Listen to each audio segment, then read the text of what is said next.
ஒரு பெரிய மரத்தில் ஒரு புறா வாழ்ந்து வந்தது. ஒரு நாள் அருகில் இருந்த ஆற்றில் ஒரு சிறிய எறும்பு தவறி விழுந்தது. காப்பாற்றுங்கள், காப்பாற்றுங்கள் என்று எறும்பு அழைத்தது.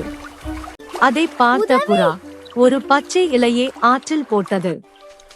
எறும்பு அந்த இலையின் மீது ஏறி பாதுகாப்பாக கரையை அடைந்தது. சில நாட்கள் கழித்து ஒரு வேடன் புறாவை பிடிக்க வலை விரித்தான்.